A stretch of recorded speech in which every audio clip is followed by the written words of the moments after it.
Aí o Trump vai voltar. Faz parte da agenda, né? Sim. Ele tá lá no... E Israel gosta muito dele.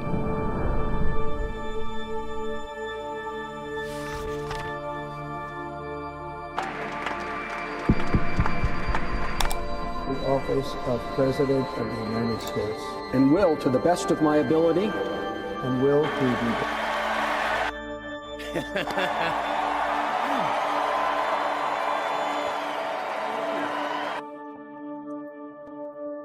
The golden age of America begins right now.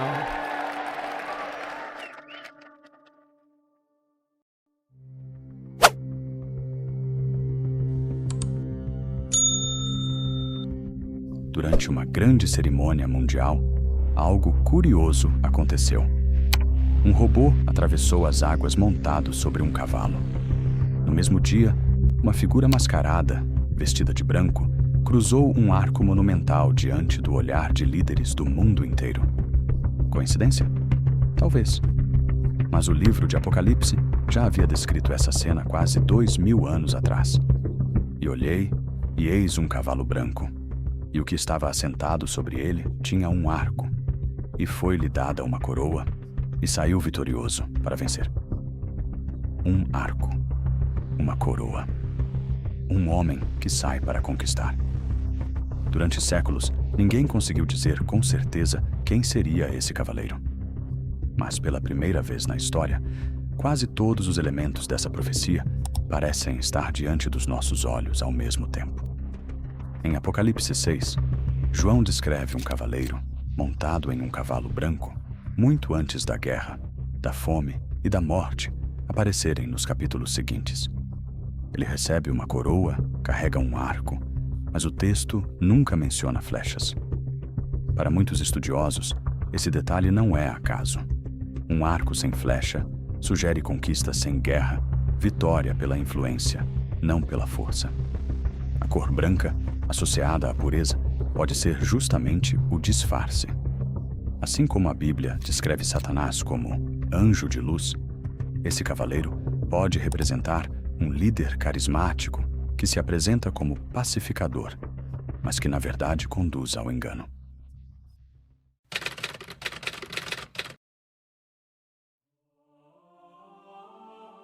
Em 1893, quase 5 décadas antes do nascimento de Trump, um escritor publicou um livro sobre um garoto rico chamado Barr, que vivia em um castelo em Nova York chamado Trump Castle. Décadas depois, Trump teve um filho batizado com um nome quase idêntico, apenas 2 letras a mais. O mesmo autor escreveu outra obra anos depois, contando a história de um outsider político que vencia uma eleição prometendo enfrentar o sistema, enquanto multidões protestavam justamente na avenida, onde, décadas mais tarde, ficaria a torre que carrega o nome de Trump. Obviamente, isso não prova nada, mas foi apenas a primeira de uma longa lista de coincidências.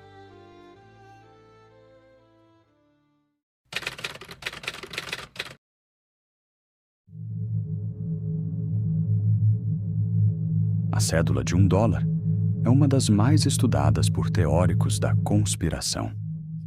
Abaixo da pirâmide impressa nela está a frase Nova Ordem dos Séculos, uma expressão que sugere o início de uma nova era global. Curiosamente, esse mesmo símbolo de mão em formato de pirâmide aparece repetidamente em fotos de figuras poderosas ao redor do mundo. E a nota também traz flechas, o mesmo elemento associado ao cavaleiro do arco em Apocalipse.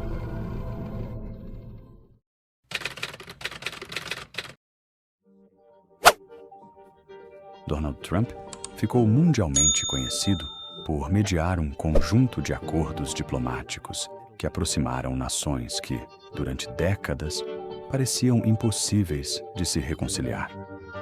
O nome escolhido para o tratado remete a uma figura patriarcal comum às 3 grandes religiões monoteístas.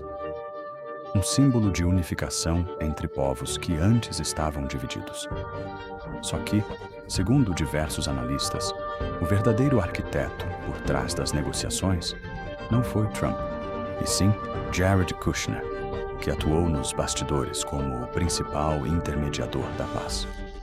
A Bíblia descreve, em Daniel, um pequeno chifre que surge entre outros já estabelecidos, cresce gradualmente e acaba desafiando potências maiores. Alguns interpretam essa passagem como um símbolo de poder que nasce discretamente e vai, aos poucos, dominando o cenário. Assim como Kushner parece ter crescido de influência nos últimos anos. Coincidentemente, um dos endereços associados a ele carrega o número 666, o mesmo número atribuído à besta no capítulo 13 de Apocalipse. Aquele que tem entendimento, calcule o número da besta, pois é o número de um homem. Ao lado de Trump está Elon Musk, responsável por uma empresa de neurotecnologia que desenvolve implantes cerebrais capazes de conectar diretamente o cérebro humano a computadores. A promessa é ambiciosa: tratar doenças neurológicas graves, mas também eliminar a necessidade de cartões, senhas e dinheiro físico. Segundo pesquisadores, o dinheiro em espécie já está desaparecendo rapidamente em diversos países. Apocalipse 13 descreve um sistema em que a todos, pequenos e grandes, ricos e pobres, livres e servos, é dada uma marca na mão direita ou na testa, e que ninguém pode comprar ou vender senão aquele que tiver a marca. São só teorias, mas o paralelo é difícil de ignorar. Meses atrás, o nome de Trump voltou ao centro das atenções por conta de sua proximidade histórica com Jeffrey Epstein, um dos casos mais graves das últimas décadas. Documentos e correspondências antigas voltaram à tona, reacendendo debates sobre até onde vai essa relação. Para os que acompanham esse tipo de teoria, o episódio reforça um padrão recorrente. Figuras associadas ao engano dos últimos dias raramente aparecem como vilões óbvios. Muito pelo contrário, chegam como solucionadores de problemas, quase sempre admirados por multidões. Há pouco tempo, o presidente também autorizou a liberação de arquivos oficiais sobre fenômenos aéreos não identificados, um tema tratado por décadas como teoria da conspiração. Militares passaram a testemunhar publicamente, documentos foram divulgados e o debate ganhou força global. Jesus, em Mateus 24, alertou: porque surgirão falsos cristos e falsos profetas, e farão tão grandes sinais e prodígios que, se possível fora, enganariam até os escolhidos.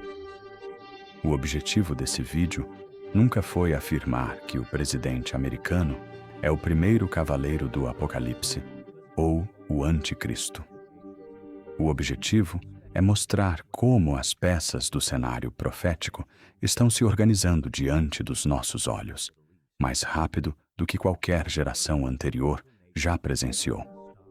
Eu não quero que você saia daqui simplesmente acreditando em mais uma teoria.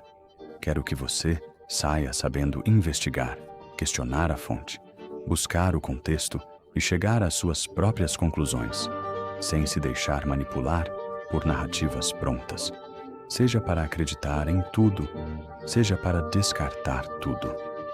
Quando a próxima figura surgir prometendo paz e soluções fáceis para problemas impossíveis, você vai saber reconhecer os sinais? Deixe sua opinião nos comentários e continue comigo nessa jornada de discernimento. Porque quando surgir uma figura prometendo paz e soluções para problemas que pareciam impossíveis, será que vamos reconhecer os sinais? Ou só perceberemos depois? Deixe sua opinião nos comentários.